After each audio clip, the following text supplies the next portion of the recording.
jealous of my low-key dress. So Yes. I appreciate the running gear, let me tell you, especially on the warm spring days. Thank you for hearing me, and I'd first like to start by saying thank you to all of you up here. As a Dunwoody resident, I greatly appreciate the job that you're all doing. My husband and I are continually talking about how much we love the city, and in particular, we're excited for the Georgetown development coming up to bring our kids there. We drive by there once a week, and my kids are haranguing me to stop at the park, and I keep telling them not yet. But we'll be there soon. I did come with a purpose tonight. I am president of Dunwoody Club Forest, and that is the neighborhood off of Mount Vernon near the country club. Back in December, we became aware that there was a lot that was potentially going to be subdivided. Rebecca Kiefer has done a good job at keeping us apprised of what was happening. She did let us know 2 weeks ago that there was a final approval of the lot subdivide. I'm here as a resident. I'm also here as a board member of Dunwoody Club Forest to let you know that our neighborhood as a whole, with few exceptions, is not in favor of this subdivision. It's less than an acre lot that's being divided into 2 lots that has been proposed to carry 2 4,000 square foot homes with a full daylight unfinished basement or finished basement 3-car garage on lots that are smaller than normal within Dunwoody Club Forest. I would like to, and I'm going to send you all an invite to come walk our neighborhood. We'd like to show you the feel of our neighborhood so that when the lot is signed, we do plan on appealing it, but we'd like you to consider our appeal carefully.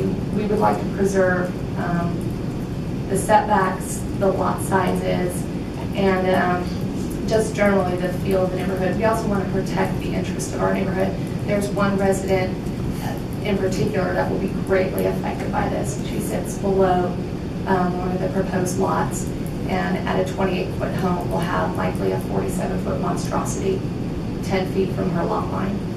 And that is something that I don't think any of us feel is in her best interest or anyone who lives right by there. So we'll keep following this, and just to let you know, we do plan on filing an appeal. All right, thank you. Thank you, Erika. Ron Smith. Ron?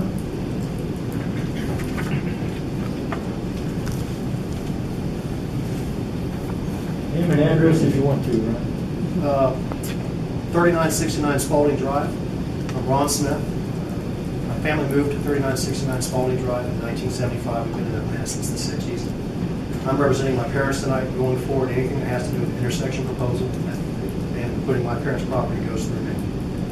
I want to thank Jim for showing up today, looking at the property.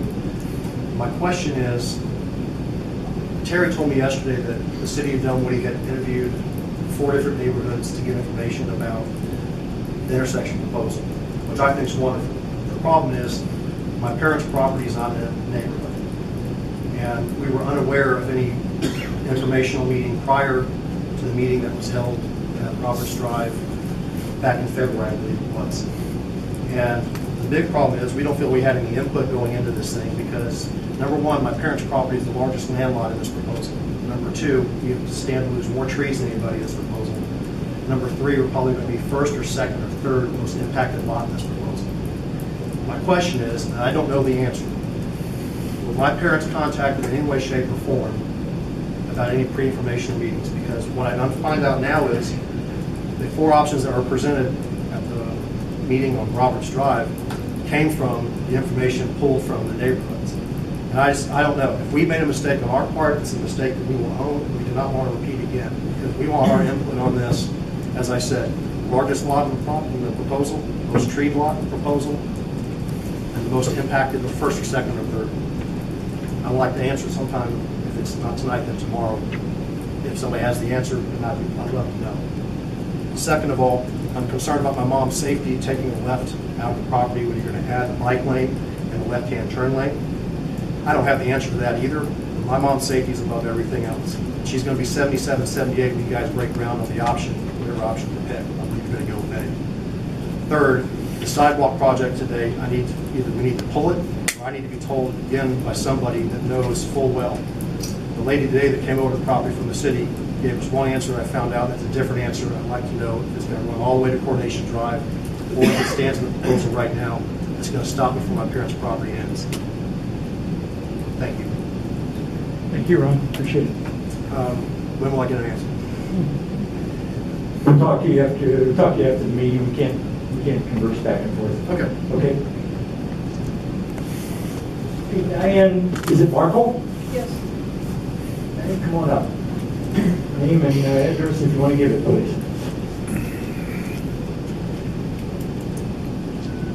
Hello, Terry. I live on Chateau Drive, very close to the new Georgetown Park area. But that's not what I'm here about. I'm here to say thank you to Erika for talking about Dunwoody Club Forest. A good buddy of mine is the person who lives directly behind, whose home would be severely affected and overshadowed by the two homes if they were put there. But also, I haven't heard anything about the easement that runs along the back of that property line and how that would affect the plans of the houses that are going there. And there is an easement that directly affects the back corner of that, and I've not heard anything about how that would be resolved. It's a power company easement, goes right along the back and goes through the edge of that property. So I'm not quite sure how we get two houses on there. All of that said, what I'm concerned about is Dunwoody's character changing significantly. And I would very much like to know when there will be any address by the city council of subdivision reforms. You know, when they started and they had certain agreements about what was going to be in the subdivision, and now they've expired. Have we begun to address that issue? Because in my neighborhood, there are houses being torn down also. The lots aren't big enough to have huge houses put, but we want things to fit within the neighborhood, the rolling area, and all of the houses have been there long enough that whatever rules were there in the beginning are now. And so I want to know, is there a comprehensive plan for how this is going to happen? This is not only Dunwoody Club Forest, and I agree with Erika, if you haven't seen this lot, this is a ridiculous thing. The house that's slated to be torn down is architecturally insignificant at best, but the way that the lot is situated, it's not a good idea. I would very much not like to see Dunwoody go the way of Brookhaven with zero lot line, very tall houses next to little bitty ranches, next to very tall houses, and go through that. So I'd like to know what kind of plans we've got to make that step. And I guess just the easement, the agreement, when is this going to happen? And is there a plan overall for addressing these issues?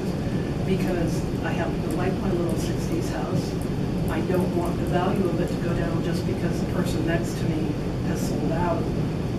And now my house is going to look ridiculous next to a McMansion. So I want to know how we're going to do this. Thank you. Thank you, Dan. Appreciate your comments.